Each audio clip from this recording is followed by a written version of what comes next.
Student, आपका अपना साथी मैं सोमेश कुमार मौर्य, नीट एस्पायरेंट। मेरे चैनल का नाम है नीट जेईई अड्डा। यदि सब्सक्राइब नहीं किए होंगे तो कर लेना, काफ़ी हेल्पफुल वीडियो आपको प्रोवाइड करवाएंगे जो कॉम्पिटिटिव एग्ज़ाम के लिए काफ़ी बेटर होंगी। तो आइए हम जो क्लास 12 की पार्ट फर्स्ट में बहुविकल्पीय ऑप्शनल क्वेश्चन की बात किए थे।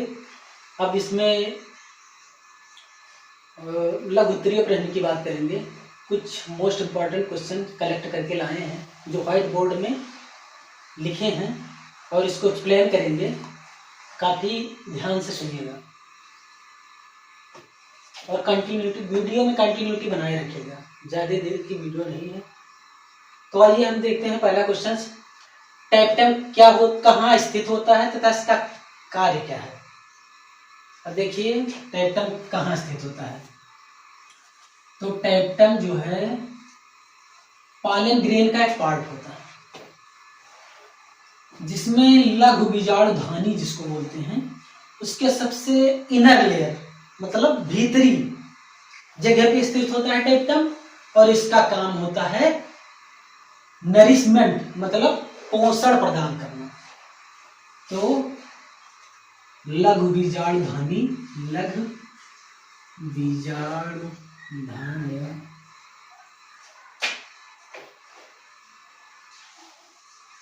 धानी के भीतरी स्तर पर होता है।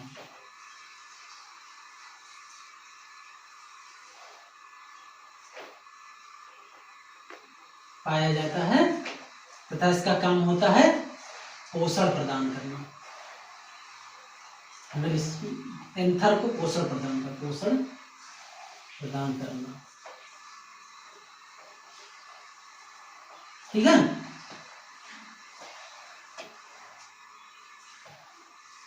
अब इसमें पूछा है कि पॉलीगम प्रकार के भ्रूणकोश में कितने केंद्रक होते हैं। मोस्ट इंपॉर्टेंट क्वेश्चन, कई बार पूछा गया है। जब हम पेपर दिए थे उस बार भी पॉलीगम प्रकार के भ्रूणकोश के बोर्ड में आया था। तो ये है मतलब टिपिकल क्वेश्चन पूछता है। इसमें जो है लिख लीजिएगा, नोट कर लीजिएगा आप लोग, वीडियो को पॉज करके नोट कर लीजिएगा। तो इसमें होता है 7 सेल्ड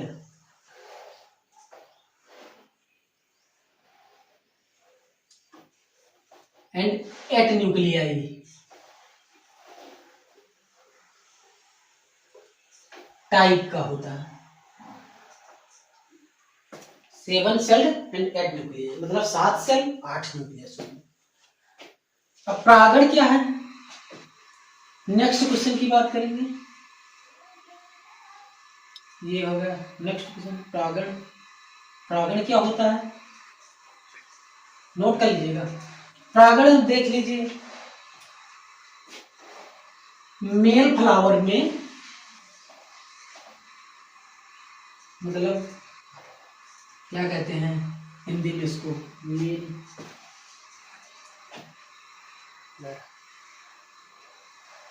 मेल फ्लावर, और इधर ले लीजिए फीमेल फ्लावर।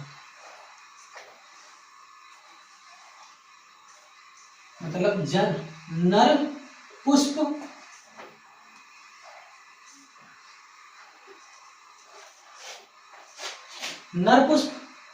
और इधर मादा पुष्प।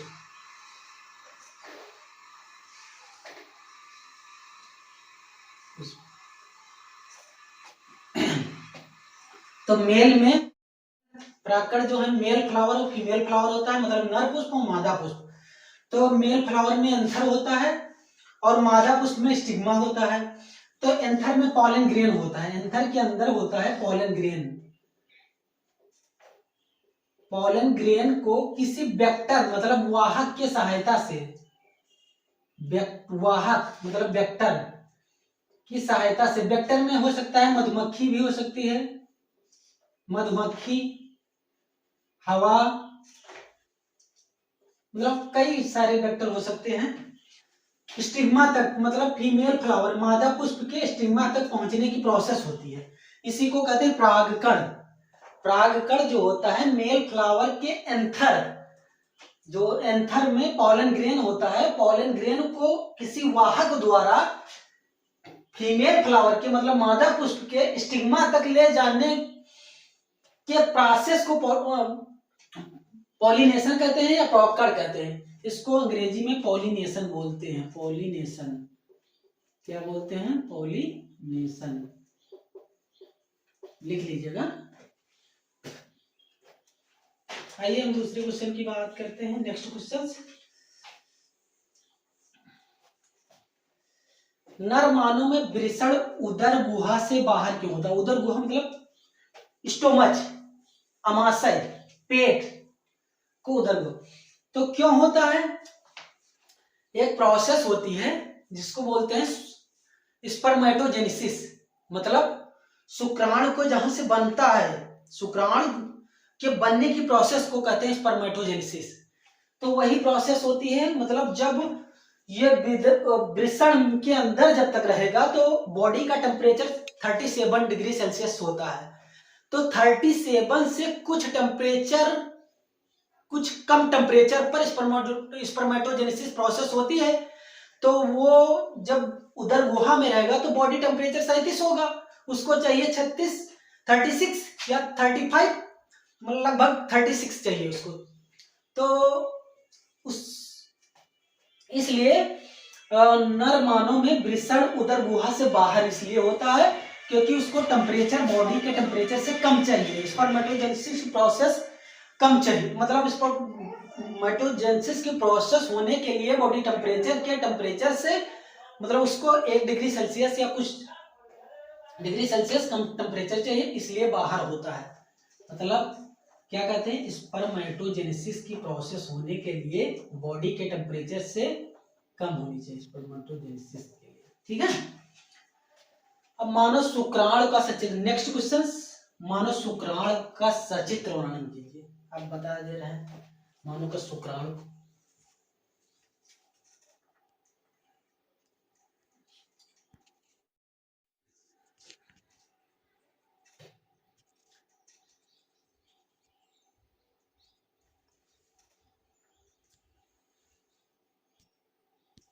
देख लीजिएगा, ये फिगर जो है काफी बार पूछा गया है, याद कर लीजिएगा। ये जो होता है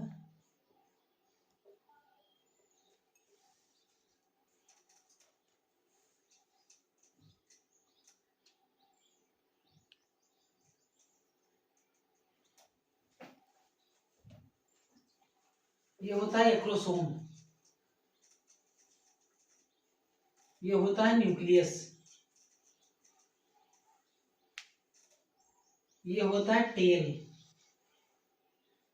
ये होता है हेड, ये होता है नेक। ठीक है।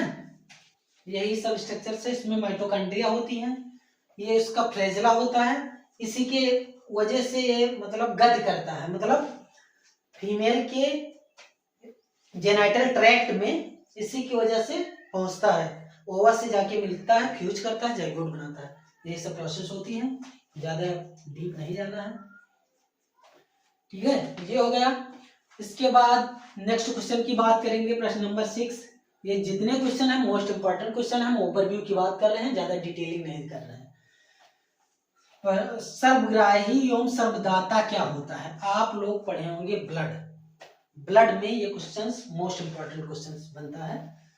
तो अब बता दे रहे हैं, ब्लड के टाइप्स में ब्लड होता है 4 प्रकार का, स्पेसिफिक मेनली ब्लड 4 प्रकार का होता है, ज्यादा कुछ नहीं पढ़ना। तो 4 होते हैं, कौन कौन से?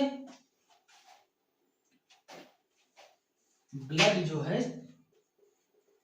मतलब रक्त, खून कितने प्रकार का होता है? होता है 4 प्रकार का। 4 ऐसे आप बना लीजिएगा, ये बी, ये बी, वो। ठीक है। अब इसको बोलते हैं सर्वग्राही,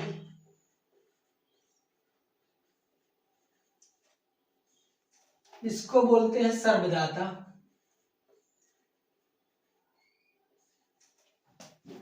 इसको बोलेंगे, ये बी को शब्दग्राही बोलेंगे, वो को शब्ददाता बोलेंगे। इसको डोनर बोलते हैं, इसको बोलेंगे एक्सेप्टर।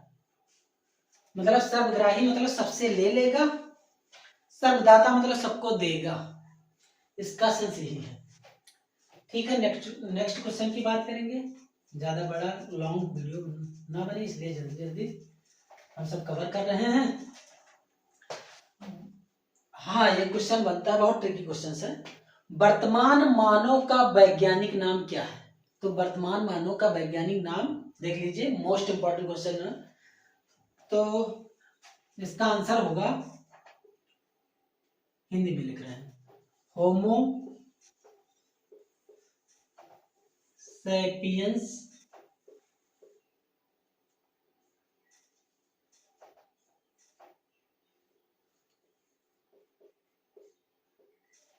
सैपियंस।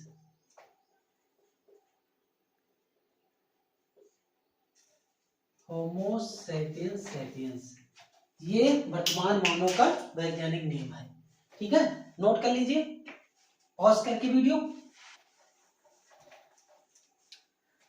अब पूछे चतुर्दीर्घी पुंकेसर किसे कहते हैं? हाँ, ये देखिए, चतुर्दीर्घी पुंकेसर ये कैरेक्टरिस्टिक फीचर होता है, मतलब मेन लक्षण होता है क्रूसीफेरी प्लांट का। क्रूसीफेरी प्लांट में जैसे सरसों आता है, उसमें कई आते हैं आइली प्लांट, तो क्रूसीफेरी में चतुर्दीर्घी पुंकेसर ये कैरेक्टरिस्टिक पूछेगा तो आप लिख लीजिएगा क्रूसीफेरी। क्या होता है इसमें, जो है फ्लावर होगा, फ्लावर में 4 स्टिग्मा, 4 बड़े होंगे अंतर और 2 छोटे। इसको इंग्लिश में कहते हैं टेट्राडाइमस कंडीशंस। टेट्राडाइनमस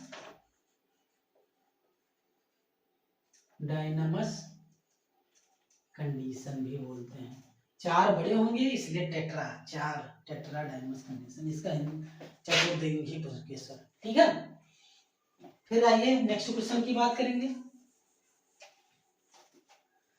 हीमोफीलिया को ब्लीडर रोग क्यों कहते हैं? Most important question, very very most important. Haemophilia को ब्लीडर रोग क्यों कहते हैं? अब हम बता दे रहे हैं, समझा दे रहे हैं कि हीमोफीलिया एक ब्लड से रिलेटेड डिजीज है। इसमें जो है रक्त का थक्का नहीं बनता है, मतलब ब्लड क्लॉटिंग फैक्टर नहीं प्रेजेंट होते हैं। ये ब्लड क्लॉट कब होता है? जब ब्लड क्लॉट फैक्टर काम करते हैं बॉडी में, लेकिन इसमें ब्लड क्लॉटिंग फैक्टर काम नहीं करते हैं, जिससे कहीं कट जाने पर या कहीं बाउंड हो जाने पर ब्लड हमेशा निकल रहा है, ब्लीडिंग होती रहती है, इसलिए हीमोफीलिया को ब्लीडर रोग भी कहते हैं। एक रानी विक्टोरिया थी, वो उनको ये रोग था, तो उसमें ब्लड क्लॉट फैक्टर नहीं काम करते थे, तो जब वो युद्ध में घायल हुई तो सैनिक के रक्त को अपने ब्लड में, मतलब जहां पे बाउंड हुआ था वहां पे लगा लिया, वहां उनके जो सैनिक का ब्लड क्लॉटिंग फैक्टर था, इनके ब्लड को क्लॉट किया, इससे मतलब काफी उनको फायदा। आईयूसी, अब नेक्स्ट क्वेश्चन की बात करेंगे। आईयूसीएन और डब्ल्यूडब्ल्यूएफ का फुल फॉर्म क्या होता है? मोस्ट इंपॉर्टेंट क्वेश्चन, ये पूछा गया कई बार। तो आईयूसीएन का फुल फॉर्म लिख लीजिए, international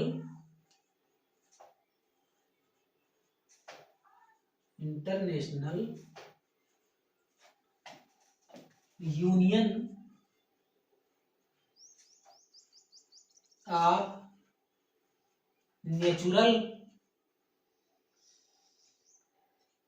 nature and natural resources.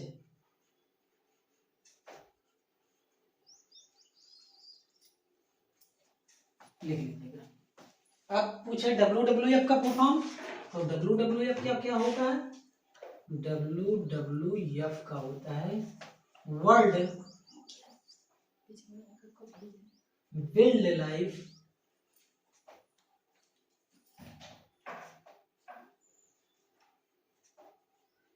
Fund, world wild life fund, ये होता है। ठीक है, आप नोट कर लीजिएगा। अब नेक्स्ट क्वेश्चन, औषध व्यसन क्या है? ये क्वेश्चन पूछता है, बोर्ड में आया है, कई बार आया है, मतलब काफी रिपीटेड क्वेश्चंस को हम लाए हैं।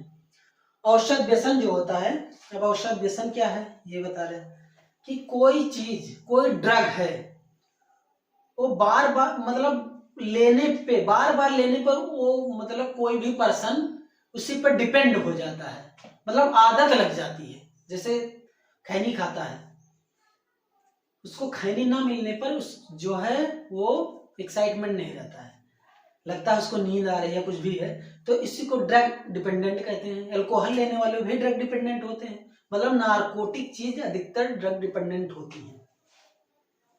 या कोई भी मेडिसिन ले लीजिए, यदि हम मान लीजिए पेन किलर ले रहे हैं, यदि पेन कोई पेन मतलब बॉडी में पेन हो, लैक्टिक एसिड फॉर्मेशन हुआ, लैक्टिक एसिड बना, तो बिना ड्रग मतलब एनाल्जेसिक मेडिसिन के पेन किल नहीं हो सकता, मतलब ड्रग डिपेंडेंट, बिना मेडिसिन के पेन किल नहीं हो सकता, ड्रग डिपेंडेंट हो गया।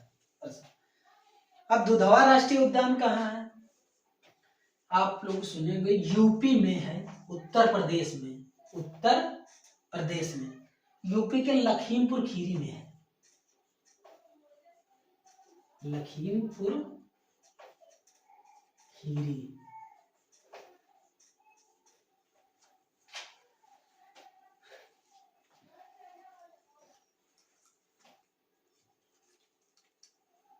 फिर नेक्स्ट क्वेश्चन की बात करेंगे, डबल निषेचन की प्रक्रिया की खोज। तो डबल निषेचन की प्रक्रिया हम बता चुके हैं आप लोगों को ऑप्शनल क्वेश्चन में, पार्ट नंबर फर्स्ट में। तो उसमें जो है डबल निषेचन की प्रक्रिया की खोज यस्य नवास्चिन ने किया,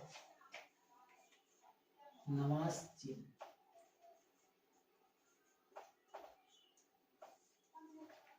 तो आज के लिए इतना ही का, और हम नेक्स्ट कंटेंट लेकर अगले वीडियो में मिलते हैं। फिर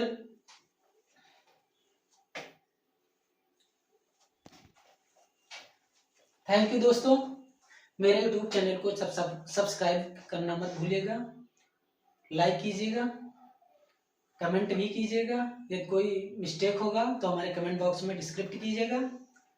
जय हिंद,